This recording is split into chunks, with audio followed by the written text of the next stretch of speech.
Hello students, मैं doctor Anupreeta Mishra. आप Anupreeta Mishra electrical engineering के चैनल पर आर्मेचर रिएक्शन से रिलेटेड कंटेंट स्टडी कर रहे हैं। आर्मेचर रिएक्शन को मैंने पार्ट 1 में कवर किया था, जहां पर मैंने क्या होता है, कैसे होता है वो बताया था। आज मैं आर्मेचर रिएक्शन का इम्पैक्ट डीमैग्नेटाइजिंग ही क्यों होता है वो बताने जा रही हूँ। आर्मेचर रिएक्शन डीमैग्नेटाइजिंग क्यों होता है ये समझने से पहले कुछ मैं प्रीवियस वीडियो की चीज़ें याद दिला दूं। वो ये कि फील्ड फ्लक्स हमारा फाइव जो था वो ऐसे एक्ट करता है, मतलब north pole to south pole ऐसे एक्ट करता है। आर्मेचर रिएक्शन की वजह से मुझे जो आर्मेचर फ्लक्स मिल रहा है वो नीचे की तरफ मिल रहा है ज्योमेट्रिकल न्यूट्रल एक्सिस के अलोंग। और जैसे ही आर्मेचर रिएक्शन एग्जिस्टेंस में आता है तो ज्योमेट्रिकल न्यूट्रल एक्सिस और मैग्नेटिक न्यूट्रल एक्सिस के बीच में एंगल डिफरेंस क्रिएट हो जाता है थीटा का। और फिर नेट वर्किंग फ्लक्स जो होता है वो फील्ड फ्लक्स और आर्मेचर फ्लक्स का रिजल्टेंट हो जाता है फाई आर। तो अब फाई आर के हिसाब से ईएमएफ जनरेट होगा जनरेटर में। तो नेचुरली जीएन और एमएनए में थीटा दिख रहा है, तो ज्योमेट्रिकली हम समझ सकते हैं फाई और फाई आर के बीच में भी एंगल डिफरेंस कितना होगा, थीटा का होगा। ये वेक्टर डायग्राम है, फेजर डायग्राम नहीं है। अब फाई नीचे की तरफ ही क्यों है, तो वो यहाँ से समझ में आया था कि नॉर्थ पोल के अंडर में जो कंडक्टर्स है उसमें क्रॉस करंट अंदर की तरफ बह रहा था, साउथ पोल के अंडर के कंडक्टर्स में करंट बाहर, बोर्ड के बाहर बह रहा था। तो फ्लक्स लूप्स जो बन रहे थे वो दोनों में इस टाइप के बन रहे थे। तो नेट फ्लक्स सेंटर में आपको यूनिडायरेक्शनल मिल रहा था इस टाइप से। तो नेट फ्लक्स जो है वो ऊपर से नीचे की तरफ होगा आर्मेचर फ्लक्स। तो वो ये बताया, मतलब आर्मेचर फ्लक्स की वजह से ऊपर नॉर्थ पोल बन रहा है, तो मैं इसे आर्मेचर का नॉर्थ पोल बोल दूं और इसे मैं साउथ पोल बोल दूं, ऐसा मैं एक नाम दे देती हूँ। अब आर्मेचर का नॉर्थ पोल और साउथ पोल इधर है और फील्ड का नॉर्थ पोल और साउथ पोल इस तरफ है। तो इस तरीके से ये नॉर्थ पोल और साउथ पोल ऐसा है, तो आर्मेचर फ्लक्स ऐसे एक्ट कर रहा है, फील्ड फ्लक्स ऐसे एक्ट कर रहा है। ये सारी चीज़ें आपको पता होनी चाहिए, इसलिए मैं बता रही हूँ। अब मैं अगर आर्मेचर एमएमएफ की बात कर रही हूँ जिसकी वजह से डीमैग्नेटाइजिंग इफेक्ट है, तो मैं उसे समझाऊंगी फ्लक्स डेंसिटी की मदद से। और फ्लक्स डेंसिटी और एमएमएफ का क्या रिलेशन है ये हम पहले भी पढ़ चुके हैं। ट्रांसफार्मर वाला मेरा वीडियो आप देख सकते हैं, जो जिसमें मैंने आपको वर्किंग प्रिंसिपल बताया था ट्रांसफार्मर का, और उसके साथ साथ ट्रांसफार्मर एक्शन समझाई थी। एमएमएफ क्या होता है, number of turns into current होता है। अब यहाँ पे करंट चूंकि आर्मेचर करंट है तो आर्मेचर करंट इनटू आर्मेचर के नंबर ऑफ टर्न्स ले रही हूँ। ये 12 कंडक्टर से तो 6 टर्न है, तो एमएमएफ जो होगा वो 6 इंटू आई होगा। अभी लास्ट वीडियो में भी बताया था। अब इसकी वजह से एमएमएफ की वजह से क्या प्रोड्यूस होता है, फ्लक्स। पर फ्लक्स और एमएमएफ का रिलेशन क्या है, एमएमएफ अपॉन रिलक्टेंस। रिलक्टेंस हमेशा एयर का ज़्यादा होता है, तो एमएमएफ अपॉन रिलक्टेंस से हमें फ्लक्स मिलेगा। और फ्लक्स को अगर मैं एरिया से डिवाइड करूँ तो मुझे फ्लक्स डेंसिटी मिलेगी। अब जैसे ही मैं फ्लक्स डेंसिटी की बात कर रही हूँ, मतलब मुझे आपको ये समझाना बहुत ज़रूरी हो जाएगा कि यहाँ पे फ्लक्स डेंसिटी को मैं किस तरीके से फिजिकली इंटरप्रेट कर रही हूँ। तो चलिए अब हम ये समझते हैं। प्री रिक्विजिट का ये मतलब है कि आपको ये सारी चीज़ें पहले से पता होनी चाहिए थी। ये स्पेस ज़रूर ऑड सा बीच में बचा है जिसमें मैं कुछ लिए समझाते वक्त लिखूंगी तो यूटिलाइज करूंगी। तो ये प्री रिक्विजिट है जो हमें पहले से पता होना चाहिए, और ये अभी मेरा एक्सप्लेनेशन चलेगा जो मुझे demagnetising effect of armature MMF पर मुझे आपको समझाना है। तो चलिए अब आर्मेचर फ्लक्स की मैं आर्मेचर फ्लक्स डेंसिटी की बात कर रही हूँ, मतलब बी ए की बात कर रही हूँ, armature flux density. B F जो है वो मैग्नेटिक फ्लक्स डेंसिटी है, सॉरी फील्ड फ्लक्स डेंसिटी है, फील्ड फ्लक्स डेंसिटी है। और बी ए जो है वो आर्मेचर फ्लक्स डेंसिटी है, और बी आर जो है वो रिजल्टेंट फ्लक्स डेंसिटी है।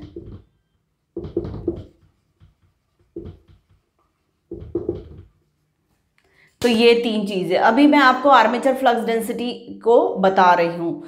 आर्मेचर फ्लक्स डेंसिटी को समझने के लिए मैंने ये 3 कंडक्टर लिए, 1, 2 और 3। कहाँ है ये 1, 2 और 3? ये 3 कंडक्टर्स है। इन तीनों में से तीनों नॉर्थ पोल के अंडर में है। मैंने साउथ पोल नहीं दिखाया क्योंकि उधर के कंडक्टर्स को नहीं लिया, तो हर बार मैंने लेफ्ट साइड में नॉर्थ पोल दिखाया। अब 1 की वजह से जो फ्लक्स लूप्स क्रिएट होंगे, 1 में करंट अंदर की तरफ बह रहा है तो फ्लक्स लूप्स ये वाले क्रिएट होंगे राइट हैंड थंब रूल से। तो ये फ्लक्स लूप्स मैं बता रही हूँ। अब एक कंडक्टर की वजह से या एक रिसोर्स की वजह से जो फ्लक्स लूप्स क्रिएट होते हैं वो हमेशा एक दूसरे के पैरेलल होते।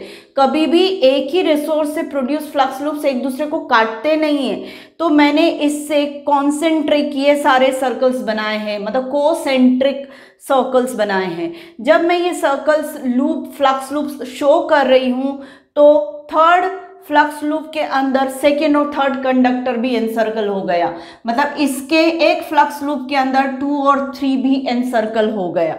होने दीजिए, मुझे सिर्फ डायरेक्शन से मतलब है, या मुझे ये देखना है कि किस रीजन में flux density, number of flux line ज़्यादा आ रही है या यूनि डायरेक्शनल आ रही है या सेम डायरेक्शन की आ रही है, और किस एरिया में किस जगह पर फ्लक्स अपोजिट आ रहा है, ये मुझे आपको समझाना है। ये हो गया। अब मैं सेकेंड फिगर में ले रही हूँ, सेकेंड कंडक्टर के फ्लक्स लूप्स ले रही हूँ जिसमें 1 को एनसर्कल होते हुए मैं दिखा रही हूँ।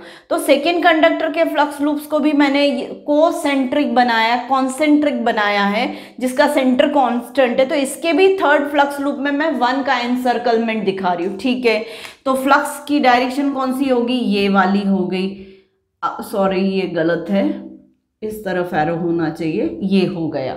अब मैंने थर्ड फिगर में 1 और 2 के एक एक एनसर्कलमेंट खुद के फ्लक्स लूप्स दिखाए। तो 1 का एक फ्लक्स लूप दिखाया और सेकेंड कंडक्टर 2 मतलब ये सेकेंड कंडक्टर है, 1 मतलब फर्स्ट कंडक्टर है, और 1, 2, 3 मैंने यहाँ भी मेंशन किया है।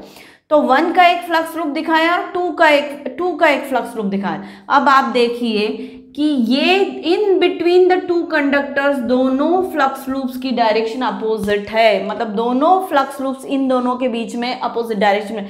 तो नेचुरली इन दोनों के बीच में भी अपोजिट डायरेक्शन में होंगे, इन दोनों के बीच में भी अपोजिट डायरेक्शन में होंगे, मतलब इन बिटवीन द कंडक्टर आपको फ्लक्स डेंसिटी बहुत कम मिलेगी, फ्लक्स लाइंस बहुत कम मिलेगी, मतलब फ्लक्स डेंसिटी बहुत कम मिलेगी। और बाहर की तरफ आपको इस तरफ देखेंगे तो फ्लक्स डेंसिटी बहुत सारी मिलेगी, ठीक है। तो सबसे सेंटर वाले कंडक्टर पे फ्लक्स डेंसिटी कम रहेगी आर्मेचर के करंट की वजह से, मतलब BA यहाँ पर सबसे कम रहेगा, और जैसे जैसे बाहर जाएंगे BA की वैल्यू बढ़ती चली जाएगी। क्यों? क्योंकि बाहर वाले कंडक्टर्स जो है वो अंदर वाले कंडक्टर सबकी वजह से एनसर्कल होते जाएंगे। तो 1 का एनसर्कलमेंट थोड़ा कम है, 2 का एनसर्कलमेंट ज़्यादा है, 3 का ज़्यादा है, 4 ऐसे 3 मतलब नेक्स्ट का ज़्यादा है, और इधर से भी एनसर्कलमेंट बढ़ता चला जाएगा। मतलब फ्लक्स डेंसिटी आपको पोल के सेंटर पे कम मिलेगी, और जैसे जैसे आगे बढ़ेंगे मतलब पोल सेंटर से पोल टिप की तरफ जाएंगे, ये टिप्स है कॉर्नर्स, तो पोल टिप की तरफ जाएंगे तो फ्लक्स डेंसिटी बढ़ती हुई मिलेगी। इसे ध्यान रखिएगा बेटा। अब मैं आ जाती हूँ magnetizing effect of armature MMF, ठीक। अब मैं MMF की नहीं बात कर रही हूँ, मैं BA की बात करूंगी, मतलब फ्लक्स डेंसिटी की बात करूंगी। मैंने रिलेशन आपको बता दिया कि क्या होता है इनके बीच में। चलिए, अब मैंने क्या किया है, ये फिगर पे तो कल तक हमने समझा, अभी भी हमने इस फिगर पर सारी चीजें समझी। अब मैं इस फिगर को यहाँ से कट कर दे रही हूँ, सेंटर से लेकर यहाँ तक मैं कट कर दे रही हूँ। तो जैसे ही मैंने इसको काटा तो मैं इसको ओपन करके ऐसे कर दे रही हूँ, मतलब मेरा रोटर पेरीफेरी ऐसी थी, मैंने इसको काटा और इसको पकड़ के ऐसा स्ट्रेट कर दिया, मतलब जहाँ से कटा है वो 2 लाइन ऐसे करके साइड में आ गई। मतलब कहाँ आ गई वो 2 लाइन? ये वाली, वो काटने वाली लाइन ये आ गई। अब जैसे ही मैंने काटा और इसको ऐसा किया तो मुझे यहाँ पर पेरीफेरी पर सारे कंडक्टर्स मिलने लगे, मतलब रोटर की जो पेरीफेरी सर्कुलर थी अब वो मेरे लिए लीनियर हो गई है, और लीनियर पेरीफेरी पर ये सारे कंडक्टर्स शो होने लगे, और यहीं पर स्लॉट है उसी में कंडक्टर्स रखे हुए। और जैसे ही मैंने पूरे कंस्ट्रक्शन को ऐसे करके ओपन किया तो नॉर्थ पोल, मतलब ऐसे किया तो नॉर्थ पोल इधर चला गया, साउथ पोल ये चला गया, मतलब नॉर्थ इधर आ गया, साउथ, आप समझे ना। यहाँ से काटा ऐसे किया तो नॉर्थ इधर आ गया, साउथ इधर आ गया, मतलब ऐसे थे तो वर्टिकल हो गए, मतलब नॉर्थ और साउथ पोल ऐसे थे तो ऐसे हो गए, तो ये नॉर्थ हो गया और ये साउथ हो गया, और रोटर पेरीफेरी भी लीनियर हो गई। अब सारे कंडक्टर्स मैंने दिखा दिए यहाँ पर, 5 कंडक्टर नॉर्थ पोल के इम्पैक्ट में, 5 कंडक्टर साउथ पोल के इम्पैक्ट में, 5 कंडक्टर नॉर्थ पोल के इम्पैक्ट में, उसमें 5 कंडक्टर में क्रॉस दिखाऊंगी, साउथ के अंडर के जो कंडक्टर्स है उसमें मैंने डॉट दिखाया है। अब ये जो 1 2 3 कंडक्टर है, ये 1 है, रोटेशन मेरा इस डायरेक्शन में जा रहा है, देखिए इस डायरेक्शन में, मतलब ये 2 हो जाएगा, ये 3 कंडक्टर है। 1 2 3 मैंने यहाँ भी दिखाए थे, 1 2 3 को मैंने यहाँ भी दिखा दिया, और उन्हीं 1 2 3 को मैं यहाँ भी दिखा रही हूँ। अभी आपको समझाती हूँ क्या। अब यहाँ पर मैं सबसे पहले फील्ड फ्लक्स, अभी अपन ने बीए की बात कर ली, समझ ली, अब मैं फील्ड फ्लक्स को समझती हूँ कैसा होगा। फील्ड फ्लक्स ये है, यहाँ से लेकर यहाँ तक मुझे धीरे धीरे फ्लक्स बढ़ता हुआ मिलेगा, क्योंकि इस नॉर्थ पोल का कुछ इम्पैक्ट तो यहाँ पे पॉजिटिव पड़ने लगेगा, इतने पोर्शन में यहाँ पर फ्लक्स होगा। तो मेरा स्पेस में बात कर रही हूँ, मतलब इन दोनों के बीच में एयर गैप में फ्लक्स स्पेस में कैसा होगा। स्पेस में मतलब इन एयर गैप के पॉइंट्स पर, मैं यहाँ पर मैं अगर 5 पॉइंट्स ले लूँ तो पहले पॉइंट पर कैसा होगा फ्लक्स, 5वें पर कैसा होगा, इसे तीसरा बोल दूं, ये दूसरा है, ये चौथा पॉइंट है। तो नॉर्थ पोल के अंडर में आने वाले 5 पॉइंट्स, कौन से 5 पॉइंट, एयर गैप के 5 पॉइंट्स, एयर गैप के 5 पॉइंट्स पर फ्लक्स कितना एग्जिस्ट करेगा, तो एक जैसा एग्जिस्ट करेगा। तो वो यहाँ मुझे नॉर्थ पोल पे फ्लैट पैटर्न मिलेगा, मतलब 1 पे भी जो मिल रहा है, 2 पे भी जो मिल रहा है, 3 पे जो मिल रहा है, 4 पे जो मिल रहा है, 5 पे जो मिल रहा है, वो सेम फ्लक्स मिल रहा है, मतलब उनकी क्वांटिटी सेम फ्लक्स लाइन से, तो क्वांटिटी मुझे सेम मिल रही है, तो मैंने इसे फ्लैट बताया है। और बस नॉर्थ पोल से इस ब्रश के बीच में फ्लक्स, साउथ पोल का इम्पैक्ट, क्योंकि मैग्नेटिक न्यूट्रल एक्सिस से साउथ पोल का इम्पैक्ट खत्म हो गया, यहाँ से लेकर यहाँ तक नॉर्थ पोल का इम्पैक्ट है, तो धीरे धीरे मुझे बढ़ता हुआ मिलेगा फ्लक्स क्वांटिटी। फिर मेरा नॉर्थ पोल के पहले टिप से लास्ट दूसरे टिप तक फ्लैट मिला, फिर नॉर्थ पोल का इम्पैक्ट खत्म हो रहा है इस ब्रश तक, फिर साउथ पोल का इम्पैक्ट बढ़ रहा है, तो ये साउथ पोल का इम्पैक्ट आ गया। यहाँ तक आते आते नॉर्थ पोल का इम्पैक्ट खत्म हो गया, फिर साउथ पोल का निगेटिव इम्पैक्ट आने लगा। फिर साउथ पोल के अंडर में फिर एयर गैप में मैं 5 पॉइंट्स कंसिडर कर लूँ, या 6 पॉइंट, छठे पॉइंट से लेकर 10वें पॉइंट तक ले लूँ, तो छठे पॉइंट से लेकर 10वें पॉइंट तक फिर मुझे फ्लक्स कैसा मिला एयर गैप में, मतलब रोटर पेरीफेरी और एयर गैप के बीच में मुझे फ्लक्स कैसा मिला, कांस्टेंट, सेम मैग्नीट्यूड का। फिर यहाँ से लेकर यहाँ तक फ्लक्स फिर से क्या होगा, रिड्यूस होगा, तो नॉर्थ साउथ पोल का फिर इम्पैक्ट यहाँ आते आते तक रिड्यूस हो जाएगा। और ये वाला पॉइंट बेटा फिर यही है, ये वाला पॉइंट, क्योंकि ये रोटेटरी है, मैंने लीनियर पैटर्न बनाया, तो यही नॉर्थ पोल ये है, ये पॉइंट ये है, इस तरीके से मैंने आपको दिखाया है। अब ये तो हो गया फील्ड फ्लक्स, मतलब इस नॉर्थ पोल और साउथ पोल की वजह से यहाँ एयर गैप में फ्लक्स पैटर्न कैसा एग्जिस्ट कर रहा है, तो फ्लैट पैटर्न का कर रहा है, पर हाँ नॉर्थ पोल के अंडर के पॉजिटिव फ्लक्स बोल रही हूँ, तो साउथ पोल के अंडर का नेगेटिव फ्लक्स बोल रही हूँ।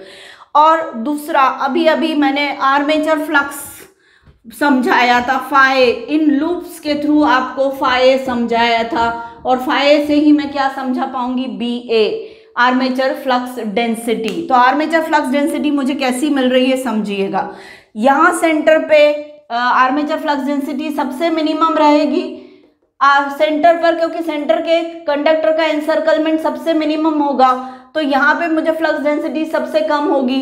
फिर यहाँ का जो फ्लक्स होगा वो इन दोनों को एनसर्कल करेगा, करता ही है, तो यहाँ पे फ्लक्स डेंसिटी बढ़ जाएगी। फिर ये वाला कंडक्टर इसको भी एनसर्कल करेगा, ये वाला कंडक्टर इसको भी एनसर्कल करेगा, तो मुझे यहाँ फ्लक्स डेंसिटी बढ़ी हुई मिलेगी, मतलब 2 से ज़्यादा यहाँ मिलेगी, 3 से ज़्यादा यहाँ मिलेगी, मतलब 1 पे सबसे कम फ्लक्स डेंसिटी थी, फिर बढ़ती गई, फिर मुझे पोल टिप पर मैक्सिमम फ्लक्स डेंसिटी मिली, और उसके बाद क्या हुआ, यहाँ पे मुझे एयर गैप मिला। तो ये एयर गैप होने की वजह से MMF को, या ये रिलक्टेंस की वजह से आर्मेचर फ्लक्स मिनिमम हो गया, और आर्मेचर फ्लक्स कम हो गया तो आर्मेचर फ्लक्स अपॉन एरिया भी कम हो गया, क्योंकि एरिया भी वहाँ ज़्यादा है, तो इसलिए मुझे डिप मिला, कहाँ, इंटरपोल्स के बीच में रिलक्टेंस बढ़ जाने की वजह से। और फिर जब साउथ पोल का टिप आया तो फिर मुझे फ्लक्स यहाँ पे मैक्सिमम मिला, मतलब यहाँ मैक्सिमम फ्लक्स लिंकेजेस है, धीरे धीरे अंदर जाएंगे तो साउथ पोल के सेंट्रल वाले कंडक्टर में फिर मिनिमम फ्लक्स डेंसिटी मिली, फिर आगे बढ़े तो इस पोल टिप पे फिर मैक्सिमम फ्लक्स डेंसिटी मिली, फिर एयर गैप आ गया तो फिर डिप आ गया, और फिर फ्लक्स डेंसिटी वापस कम मिली, और फिर ऐसे करके हम यहाँ सेंटर पर आते आते फिर मिनिमम हो जाएगी। तो ये जो फ्लक्स पैटर्न है जिसको मैं सैडल टाइप का फ्लक्स पैटर्न बोल रही हूँ, BA जो होगा उसका शेप सैडल शेप होगा। सैडल शेप मतलब घोड़े पर बैठने वाले जो सीट होती है ना, घुड़सवार जिस पे बैठता है उसको सैडल बोलते, तो सैडल शेप ऐसा होता है। तो ये BA जो है ये सैडल शेप का है, और BF कैसा मिला, फ्लैट, अभी मैंने समझाया। तो अब मुझे ये देखना है कि फाइव की वजह से BF है और इसकी फाई की वजह से BA है, तो इन दोनों के कारण BF मतलब फील्ड फ्लक्स डेंसिटी और आर्मेचर फ्लक्स डेंसिटी की वजह से मुझे BR रिजल्टेंट फ्लक्स डेंसिटी निकालनी है। तो चलिए देखें, अब ये दोनों जो कर्व है, ये फ्लैट वाला और ये सैडल शेप वाला, मतलब BF और BA, इन दोनों की वजह से मुझे ये ब्लू वाला BR निकालना है। अब पता नहीं आप लोगों को ये ब्लू कलर दिख रहा है कि नहीं, पर ये मुझे निकालना है। तो इन दोनों के रिजल्टेंट की वजह से ये मिला, सेंटर पे जाके यहाँ पे वापस BF के बराबर ही आ गया क्योंकि BA 0 है, और फिर यहाँ से हाइट मिली तो ये फिर BF से ऊपर चला गया, फिर यहाँ पे 0, ऐसे करके मुझे ये रिजल्टेंट शेप मिल रहा है BR का। मतलब यहाँ पे मुझे BF में कमी मिल रही है, तो यहाँ मुझे BF में इंक्रीमेंट मिल रहा है। अब एक चीज़ और मैं बताना चाहूँगी आप लोगों को कि फिर से मैं प्री रिक्विजिट पे ही जा रही हूँ। प्री रिक्विजिट एक चीज़ बताना रह गई थी, वो ये कि कोई भी मैग्नेटिक मटेरियल जो होता है, उस मैग्नेटिक मटेरियल पर अगर मैं ये जैसे मैग्नेटिक मटेरियल है, तो इस मैग्नेटिक मटेरियल पर मैं फील्ड कॉइल लपेट के करंट भेज रही हूँ, उसकी वजह से, सॉरी करंट की डायरेक्शन ये वाली होगी, करंट भेज रही हूँ, उसकी वजह से करंट की वजह से यहाँ पे फ्लक्स प्रोड्यूस होगा, जिसकी वजह से ये क्या बन रहा है, नॉर्थ पोल बन रहा है। ठीक है, अब मैं इस मैग्नेटिक मटेरियल को इसके चरम पर यूज करूंगी, इसके मैक्सिमम कैपेसिटी पर यूज करूंगी। इसकी मैक्सिमम कैपेसिटी कितनी, जितना फ्लक्स ये अपने में से पास होने देगा उतना करंट में भेजूंगी। तो मैं इसमें धीरे धीरे करंट बढ़ाती जाऊंगी, जिसकी वजह से मुझे फ्लक्स बढ़ता हुआ मिलेगा। पर एक स्टेज ऐसी आएगी, एक करंट की वैल्यू ऐसी होगी कि उसके बाद और करंट बढ़ाने पर ये अपने में से फ्लक्स को बढ़ने नहीं देगा, अपने में से ये फ्लक्स को नहीं बढ़ने देगा। मैंने यही सेम चीज़ आपको BH कर्व में भी समझाई थी हिस्टेरेसिस के दौरान। प्लीज़ आप मेरा वो वीडियो देखिए हिस्टेरेसिस वाला। तो एक स्टेज के बाद, एक करंट की वैल्यू के बाद फ्लक्स कांस्टेंट हो जाएगा, उसके बाद करंट आप कितना भी बढ़ाते जाए, इस नॉर्थ पोल की स्ट्रेंथ नहीं बढ़ेगी, इसमें से और ज्यादा फ्लक्स प्रोड्यूस नहीं होगा, ये और ज्यादा स्ट्रॉन्ग नॉर्थ पोल नहीं बनेगा। इस मैग्नेटिक मटेरियल को यूज करके नॉर्थ और साउथ पोल बना रही, तो मैं इसको मैक्सिमम तक यूज करूंगी ना, मतलब मैं इसका मैक्सिमम फ्लक्स प्रोड्यूस करवाने की कोशिश करूंगी ना, इतना स्ट्रॉन्ग मैं इसको नॉर्थ और साउथ पोल बनाऊंगी कि उसमें से उसकी लिमिट तक के मैक्सिमम फ्लक्स प्रोड्यूस हो सके, और वो लिमिट ये नी तक की होती, नी मतलब ये बेंडिंग, और इसके बाद क्या हो जाता है, ये मटेरियल सैचुरेट, मतलब इस किसी भी मशीन को के मैग्नेटिक मटेरियल को हम उसके नी के पास वर्क करवाते हैं, मतलब इतना फ्लक्स प्रोड्यूस करवाते हैं जो कि उसके नी के करस्पॉन्डिंग होता है, क्योंकि इसके बाद फ्लक्स तो बढ़ ही नहीं सकता। हाँ, इसके बाद कम जरूर हो सकता है, पर मैं कम पे क्यों काम करवाऊंगी, मैं ज्यादा पे करवाऊंगी। तो मतलब मान के चलो कि ये नॉर्थ पोल और साउथ पोल अपने नी पर वर्क करे, नी पॉइंट पर काम करे, इतना करंट अपने में से बाहर है कि अपने में मैक्सिमम फ्लक्स प्रोड्यूस कर रहे अपने में से, या अपने में से मैक्सिमम फ्लक्स गुजर रहे दे रहे। ठीक है, तो अब ये हुआ कि अभी जब BF और BA के रिजल्टेंट से ये ब्लू वाला BR मिल गया है मुझे, तो यहाँ पर फ्लक्स जो है पहले नॉर्थ और साउथ पोल की वजह से इतना था, और अब रिजल्टेंट आर्मेचर फ्लक्स की वजह से वो इतना होना चाह रहा है। आर्मेचर पहले से फील्ड फ्लक्स इतना था और अब आर्मेचर के फ्लक्स की वजह से वो इतना होना चाह रहा है।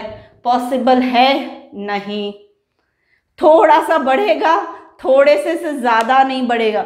मतलब यहाँ पर आर्मेचर की वजह से फ्लक्स बढ़ जरूर रहा है, पर नॉर्थ और साउथ पोल अपने में से उस एक्स्ट्रा फ्लक्स को ज़्यादा को पास नहीं होने दे रहे, मतलब और ज़्यादा मैग्नेटाइज नहीं हो पा रहे, हो ही नहीं सकते क्योंकि वो अपने चरम पे काम कर रहे हैं, उससे ज़्यादा उनकी कैपेसिटी नहीं है अपने में से फ्लक्स पास होने देने की।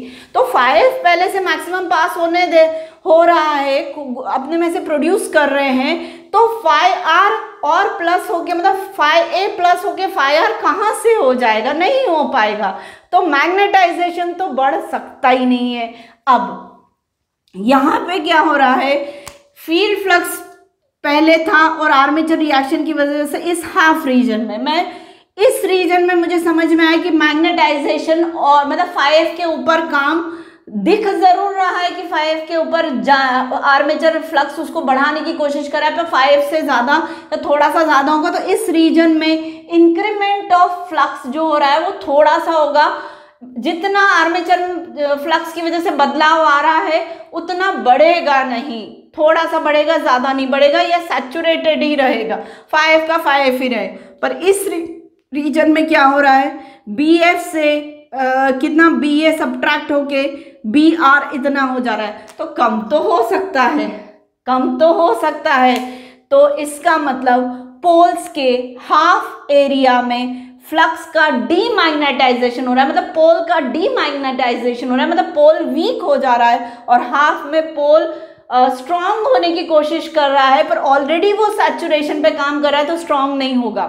क्या मतलब है, इसका मतलब ये है कि यहाँ पर डीमैग्नेटाइजेशन जितने अमाउंट से हो रहा है और मैग्नेटाइजेशन जितने अमाउंट से हो रहा है, तो amount of demagnetization is more than amount of demagnetization, amount of demagnetization is more than amount of magnetization। मतलब ये दोनों का, अगर ये दोनों बराबर होते, ये और ये बराबर होते, तो मैग्नेटाइजेशन डीमैग्नेटाइजेशन होके बराबर हो जाता, तो आर्मेचर रिएक्शन की वजह से कोई फर्क नहीं पड़ रहा होता। पर अभी क्या हो रहा है, डीमैग्नेटाइजेशन बड़ा हो रहा है, मैग्नेटाइजेशन छोटा हो रहा है, तो नेट इम्पैक्ट क्या आ रहा है डीमैग्नेटाइजेशन का, मतलब आर्मेचर फ्लक्स क्या क्रिएट करता है, डीमैग्नेटाइजिंग इम्पैक्ट क्रिएट करता है। अब यहाँ पर जो मैंने आप लोगों को कल एक फिगर बताया था कि फ्लक्स जो है पैटर्न कैसा हो जाता है आर्मेचर फ्लक्स की वजह से, कुछ ऐसा बताया था मैंने, याद हो आप लोगों को, तो इस टाइप से मैंने फिगर्स बनाए थे, फ्लक्स लाइंस जो स्ट्रेट थी अब वो ऐसी हो गई है। ये क्या हुआ, यहाँ पे इस तरफ मुझे पीक मिल रहा है, इस तरफ मुझे पीक मिल रहा है और इस तरफ भी मुझे पीक मिल रहा है, मतलब साउथ पोल का हाफ हिस्सा ज़्यादा स्ट्रॉन्ग पोल बन रहा है और नॉर्थ पोल का हाफ, साउथ पोल का बाकी का हाफ हिस्सा वीक हो रहा है। ऐसे ही नॉर्थ पोल का हाफ हिस्सा जो है, आधा हिस्सा वो स्ट्रॉन्ग हो रहा है और आधा हिस्सा वीक हो रहा है। तो ये जो है और हम घुमा कैसे रहे, रोटेट कैसे कर रहे, ऐसे। तो ये जो पोल टिप्स है, एक को हम कहते हैं ट्रेलिंग और एक को कहते हैं लीडिंग। रोटर घूमते घूमते ये पहले स्ट्राइक होगा पोल का टिप साउथ पोल का, तो ये लीडिंग पोल है और ये ट्रेलिंग पोल है। तो लीडिंग पोल पे आपको वीकनेस दिख रही है और जब घूमते घूमते, और ये ट्रेलिंग पोल पे आपको स्ट्रेंथन दिख रहा है, पोल स्ट्रेंथन दिख रहा है ट्रेलिंग पे। ऐसे ही ये वाला लीडिंग पोल है, पोल टिप है, तो लीडिंग पोल टिप पे आपको नॉर्थ पोल पे भी वीकन दिख रहा है और ट्रेलिंग पे फिर आपको स्ट्रेंथन दिख रहा है। मतलब डीमैग्नेटाइजिंग इफेक्ट जो मैंने यहाँ पे बताया था, तो ये कौन सा ऐसे चल रहा है ना, तो ये लीडिंग पोल टिप पे डीमैग्नेटाइजेशन है और ट्रेलिंग पोल टिप पे मैग्नेटाइजेशन है, फिर लीडिंग पे डीमैग्नेटाइजेशन है और ट्रेलिंग पे फिर मैग्नेटाइजेशन है। तो ये हाफ हिस्सा ट्रेलिंग वाला ज़्यादा फ्लक्स अटेन कर लेता है आर्मेचर रिएक्शन पर और लीडिंग वाला कम कर देता है अपने में से, आर्मेचर फ्लक्स की वजह से उसमें फ्लक्स की कमी आ जाती। पर हाँ, अभी जैसे मैंने बताया फ्लक्स की कमी ज़्यादा होती है और फ्लक्स की बढ़ोतरी कम होती है, इसलिए डीमैग्नेटाइजिंग इफेक्ट होता है, अगर आप मेरे शब्दों पे ध्यान दें तो इस तरीके से हम समझ सकते हैं कि आर्मेचर रिएक्शन जो है वो डीमैग्नेटाइजिंग इम्पैक्ट डालती है, क्योंकि रीज़न ये है। अगर ये नहीं होता तो मैग्नेटाइजेशन डीमैग्नेटाइजेशन दोनों इक्वल होता तो आर्मेचर रिएक्शन कंपनसेट हो जाता, पर ऐसा नहीं होता। आर्मेचर रिएक्शन क्या होता है, डीमैग्नेटाइजिंग ही इम्पैक्ट डालता है, क्योंकि सैचुरेशन पे ऑलरेडी मशीन काम कर रही होती है। तो इस तरीके से हम demagnetising effect of armature MMF को समझ सकते हैं। अब एक चीज़ और कि अगर इससे जो लोड लगा हुआ है, ये लोड अगर मैं बढ़ाती चली जाऊं तो आर्मेचर रिएक्शन का जो फ्लक्स लेंथ है, वेक्टर लेंथ ही बढ़ती जाएगी, या ये कहो कि बी ए ज़्यादा क्वांटिटी का हो जाएगा तो डीमैग्नेटाइजिंग इम्पैक्ट और ज़्यादा हो जाएगा, या ये कहो कि बी ए और बड़ा होगा तो फाई ए और बड़ा हो जाएगा, तो एम एन ए और दूर हो जाएगा जी एन ए से। जितना बड़ा लोड होगा उतना ज़्यादा फाई होगा, उतना ज़्यादा बी ए होगा, उतना ज़्यादा थीटा होगा। तो उसकी वजह से आर्मेचर के अक्रॉस इंड्यूस होने वाला जो ईएमएफ होगा उसकी क्वांटिटी पर फर्क पड़ेगा, और ये सही नहीं है, अच्छा नहीं है, इसे हमें रोकते आना चाहिए। तो अब मैं नेक्स्ट वीडियो में इसकी रेमेडीज़ पर बात करूंगी कि आर्मेचर रिएक्शन को हम कैसे कंपनसेट कर सकते, कंट्रोल कर सकते हैं। तो उम्मीद है आज का लेक्चर आपको समझ में आया होगा। मेरे कंटेंट डिलीवरेंस से आपको चीज़ें सारी क्लियर हुई होंगी कि कैसे डीमैग्नेटाइजिंग इम्पैक्ट होता है आर्मेचर एमएमएफ का। तो प्लीज़ आज के मेरे वीडियो को तुरंत लाइक करें, मेरे चैनल को सब्सक्राइब करें और मेरे वीडियोस को ज़्यादा से ज़्यादा शेयर करें। Thank you.